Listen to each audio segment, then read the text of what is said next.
Bueno, buenos días. Mi nombre es Javier Muñoz y junto con el doctor Pablo García he preparado esta presentación acerca del manejo anestésico en la cirugía del feocromocitoma. Este va a ser el índice que voy a seguir, así que como vamos un poco justos de tiempo voy a ir empezando. El feocromocitoma son aquellos tumores derivados de células neuroendocrinas de la médula suprarrenal que principalmente secretan catecolaminas. Su epidemiología es 1 a 2 casos por 100.000 habitantes año y aunque son raros, tienen una presentación clínica relevante y característica. Clásicamente se les conoce como el tumor del 10% porque el 10% son malignos, el 10% bilaterales, 10% extraaxiales, que son los que conocemos como paragangliomas, y el 10% se ha dicho siempre que son familiares, aunque los últimos estudios con identificación genética han visto que este porcentaje podría ser mayor. Y según las series epidemiológicas que hay, es más frecuente en varones. En cuanto a la secreción de estos tumores, un 85% serían de fenotipo noradrenérgico, lo cual les supone un incremento en el riesgo de la hipertensión sostenida y crisis hipertensivas. Un 15% tienen un fenotipo adrenérgico, lo que les confiere son más arritmogénicos, incluso llegando a poder producir infartos de tipo 2. Y hay excepcionalmente casos de que secretan dopamina, pero vamos, en números insignificantes. La clínica clásica ha sido la tríada de hipertensión, cefalea y sudoración, aunque tienen otras manifestaciones cardiovasculares como puedan ser arritmias, angina o incluso llegar a la miocardiopatía de Takotsubo en algunos casos. Y otras manifestaciones no cardiovasculares como puedan ser la intolerancia a hidratos de carbono, el aumento del hematocrito y la hipertermia. ¿Cómo se realiza el diagnóstico de estos tumores? En principio con la sospecha clínica, aunque en muchas otras ocasiones, como hallazgo incidental en una prueba de imagen por otro motivo, lo que deberíamos hacer es asegurar el diagnóstico bioquímico pidiendo metanefrinas en plasma o catecolaminas y metanefrinas en orina. Si esto diese un diagnóstico bioquímico de feocromocitoma, deberíamos ir a buscarlo si no tuviésemos imágenes, con un TAC abdominal al que podríamos añadir o no una resonancia magnética, o incluso, si no encontrásemos nada o quisiéramos hacer un estudio de extensión, podríamos buscarla con una gammagrafía con MIBIC, que es más específico. Actualmente las pruebas de provocación ya no se recomiendan. Y ahora pasando al manejo preoperatorio del feocromocitoma, los objetivos del manejo serán, en primer lugar, el control de la tensión arterial, en aquellos casos que sea necesario el control de la frecuencia y una preparación del paciente de cara a la cirugía con expansión de volumen, control de la insuficiencia cardíaca en aquellos casos en los que hubiera y prevenir arritmias y control de la hiperglucemia. Para el manejo preoperatorio de la tensión arterial, clásicamente y todas las guías clínicas hasta a día de hoy recomiendan los alfa-bloqueantes como terapia de primera línea. ¿A qué pacientes? Pues en principio recomiendan que a todos los pacientes, independientemente de la clínica o de los niveles de catecolaminas o metanefrinas. ¿Con qué lo realizaríamos? Pues tenemos varias opciones. Ninguna ha mostrado superioridad a otra en el ensayo clínico, el prescript que hicieron, en el que comparaban la fenoxibenzamina con la doxazosina. Sin embargo, vieron que había diferencias en las complicaciones que presentaban, puesto que la fenoxibenzamina tenía mayor riesgo de hipotensión posoperatoria, en cambio la prazosina, doxazosina o terazosina tenían mayor inestabilidad intraoperatoria, que en los artículos achacan al propio mecanismo de acción de cada fármaco. ¿Cómo se realiza el bloqueo? Empezaríamos con dosis bajas del que elijamos y tendríamos que ir titulando hasta cumplir los criterios de Roizen, que a pesar de ser de 1983 se mantienen aún vigentes en estas guías. Serían tensiones arteriales por debajo de 160-90 en las 24 horas previas a la intervención, una hipotensión ortostática controlada, un electro sin elevaciones del ST y sin alteraciones de la onda T una semana previa a la cirugía y que no haya extrasístoles ventriculares que no haya más de una extrasístole ventricular cada 5 minutos. Sin embargo, esto es lo que dicen las guías. También he encontrado otros artículos más novedosos que todavía no están incluidos en las guías que hablan de protocolos de no escalada o de desescalada directamente. Los protocolos de no escalada hablan de dosis mínimas de alfa-bloqueantes, sin importar el resultado del alfa-bloqueo. Tienen las mismas complicaciones intraoperatorias que la titulación, incluso hablan de que en el posoperatorio tienen menos riesgo de hipotensión, y los de desescalada directamente, que serían no iniciar alfa-bloqueo, aunque hablan de casos muy particulares, y en los estudios que he estado revisando, los criterios que ponen son heterogéneos, pero más o menos coinciden en que deben ser pacientes normotensos o con elevaciones leves de metanefrinas en los paragangliomas de cabeza o cuello, puesto que embriológicamente pertenecen al sistema parasimpático, y luego hablan de cirugías en centros de alto volumen, de este tipo de cirugías, pero bueno.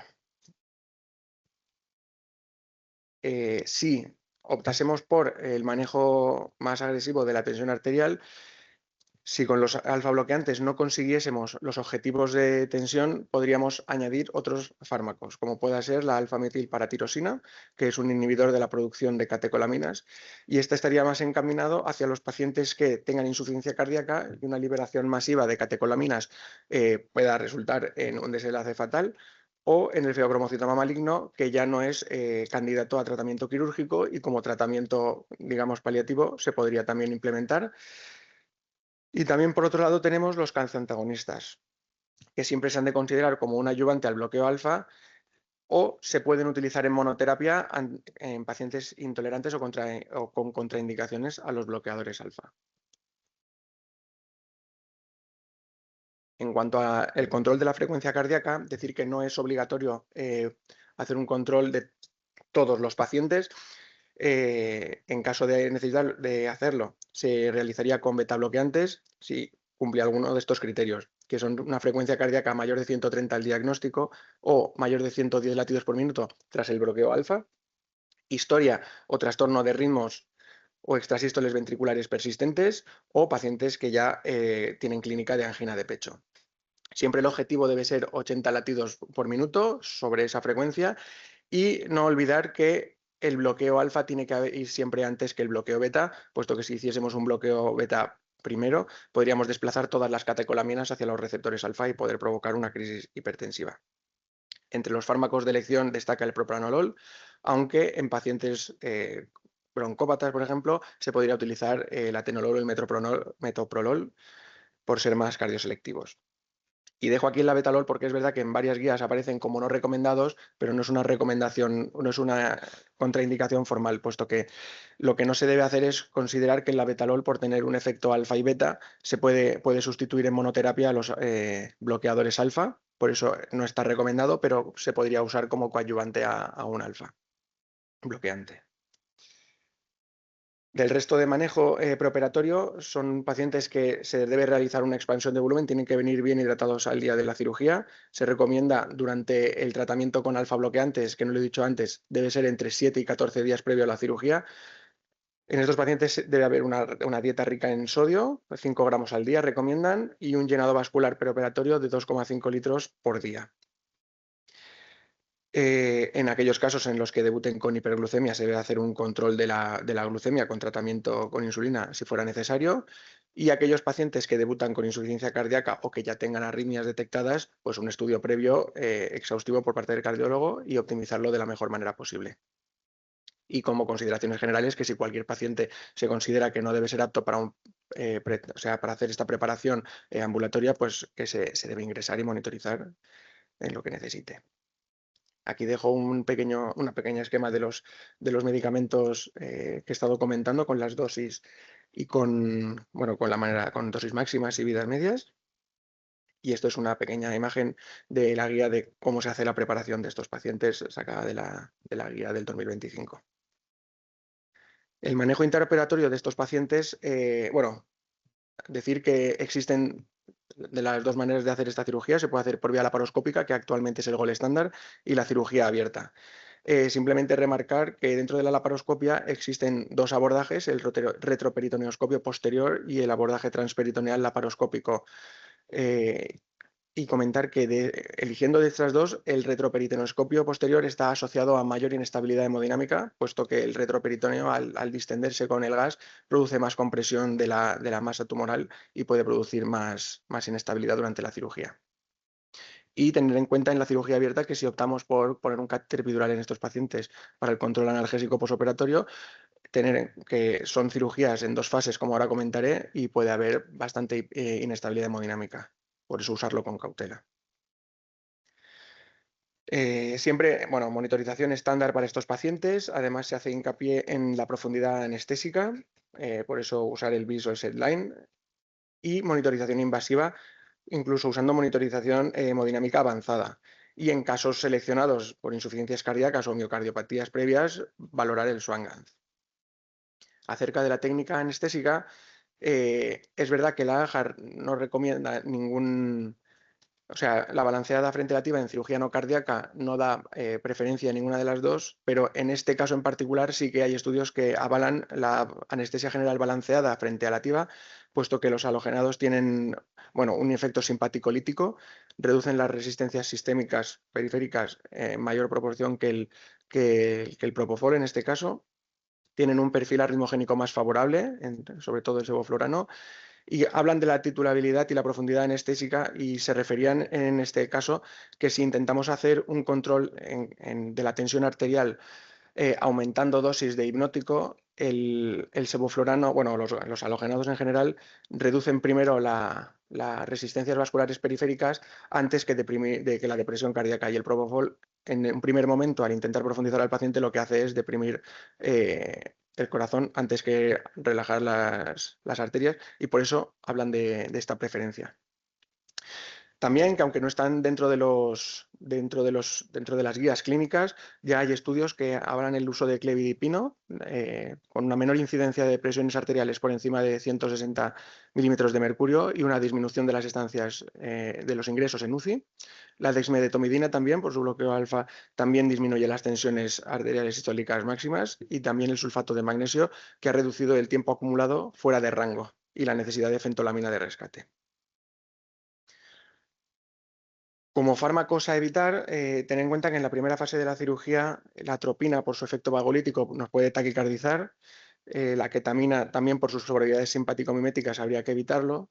Todos los inhibidores de recaptación de catecolaminas como droperidol, metoclopramida, etcétera, también deberían ser evitados en esta primera fase de la cirugía. Y los fármacos histaminoliberadores como el atracurio, sulfato de magnesio, pueden causar fluctuaciones hemodinámicas por la liberación de la histamina. Para la inducción, los hipnóticos habituales, teniendo en cuenta el comentario de la ketamina, según estabilidad hemodinámica del paciente, y hacía referencia a la monitorización de la profundidad anestésica, puesto que son pacientes que en el momento, por ejemplo, de la intubación, de la laringoscopia, hay que evitar los estímulos muy simpático-miméticos, por eso tenerlos bien profundizados antes de cualquier estímulo, puesto que podría desencadenar una crisis hipertensiva o una arritmia. Y como relajantes musculares abogan por el mecuronio o el recuronio por su perfil hemodinámico más estable. Como comentaba antes, es una cirugía que se divide en 2 fases. Una primera fase que es catecolaminérgica. Las crisis hipertensivas vienen dadas por la manipulación del tumor, que segrega más catecolaminas al torrente, y arritmias, que las más frecuentes suelen ser las taquicardias supraventriculares.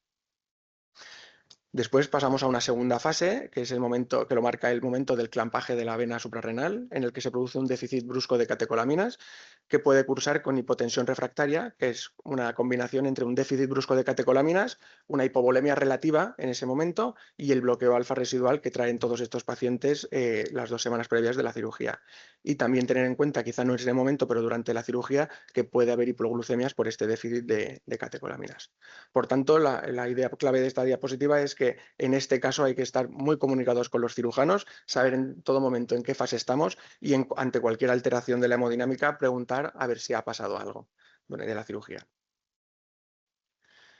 En esta fase 1 catecolaminergica comentaba las crisis hipertensivas, ¿cuál es el manejo que hacemos? Pues se recomiendan vasodilatadores de acción corta y de acción rápida y duración corta.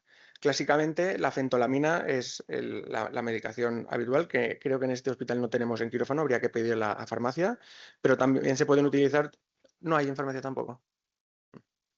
Bueno, tenemos otras alternativas como el nitroprusiato sódico o la nitroglicerina, y he marcado aquí con una estrella roja el urapidilo porque, si bien es cierto que la FDA no la tiene aprobada en América y no aparece en las guías, y la mayoría vienen de allí, Sí que hay estudios alemanes en el que sí que se usa y bueno, hacen referencia a su doble mecanismo de acción antagonista alfa periférico, pero también un agonismo serotoninérgico central que es más impredecible. Por eso es la justificación que los americanos no la tienen en las guías ni la tienen aprobada. Y aquí también he adjuntado el clevidipino que comentaba antes que empieza a tener datos positivos en los estudios y el sulfato de magnesio. Para las taquiarritmias intraoperatorias, decir que son taquicardias en general supraventriculares causadas por un exceso de catecolaminas, por tanto conocemos la causa, no hay que intentar revertirlas de entrada, simplemente controlarlas y por eso el fármaco, el pilar fundamental del tratamiento es el esmolol como primera línea, tanto para la taquicardia sinusal como para la fibrilación auricular o el flúter y pudiendo escalar a otros fármacos como diltiazem, verapamilo en segundo paso, llegando a la ivabradina, aunque eso en quirófano no lo he visto nunca. Hablan también de tratar la condición hemodinámica acompañante a la taquicardia en el paciente hipertenso con los fármacos que hemos mencionado. Bueno, el paciente normotenso nada, pero en el paciente hipotenso sí que es cierto que hay que hacer una reposición de volumen. Se puede utilizar la fenilefrina en bolos y habla del propranolol como beta bloqueante, que puede parecer que en un paciente hipotenso no se debería beta bloquear, pero ahora comentaremos por qué es el caso. Y luego arritmias ventriculares en aquellos pacientes en los que tenemos un perfil, sobre todo un fenotipo adrenérgico, que cursan con bastantes extrasístoles ventriculares que nos encadenen y hagan un ataque ventricular, también esmolol y amiodarona o lidocaína en caso de necesitar. Y si degenerase en una fibrilación ventricular, pues soporte vital, como las guías de soporte vital avanzado, desfibrilación. Tenemos aquí un cuadro con las dosis y evitar los corticoides en la primera fase, sobre todo por el tema de la sensibilización a las catecolaminas y bueno, la vasopresina. Por esto comentaba el tema del betabloqueante con una hipotensión, puesto que existe lo que llaman el síndrome de sobreestimulación beta 2 y la fisiopatología es que en pacientes, sobre todo tumores adrenérgicos, que segregan más adrenalina que noradrenalina, vienen alfa bloqueados y una liberación masiva de adrenalina, aparte de hacer una taquicardia en los receptores beta 1, puede producir una vasodilatación mediada por receptores beta 2 de la musculatura lisa vascular. Por tanto, cursaría con una taquicardia con hipotensión y no debemos pensar que solo pueda ser debido a sangrado o a falta de volemia, sino que hay que tener en cuenta este síndrome que se debería tratar con betabloqueantes. En cuanto a la fase 2, como complicación más habitual está la hipotensión arterial, que comentábamos que era por una hipovolemia relativa, un bloqueo alfa residual y un cese brusco de catecolaminas. El tratamiento debe ser combinado. Primero de todo, una prevención con la monitorización avanzada de la que disponemos, intentar prever si el paciente se puede hipotensar en los próximos minutos, ya sea con el Doppler esofágico o los diferentes software de análisis de la onda de pulso. La reposición de la volemia en casos necesarios. Antiguamente las guías recomendaban 1000 mililitros de cristaloides los 10 minutos previos a la ligadura de las venas suprarrenales, aunque esto ya está más desfasado, hablan ya de una fluidoterapia guiada por objetivos y en caso de ser necesario por asociar hemorragia, añadir hemoderivados. Y siempre que sea necesario usar vasopresores, en principio bolos de fenilefrina o efedrina se podrían utilizar como puente a iniciar perfusiones con noradrenalina con o sin adrenalina y en casos refractarios usar la argipresina. ¿Y cuál es el manejo posoperatorio de estos pacientes?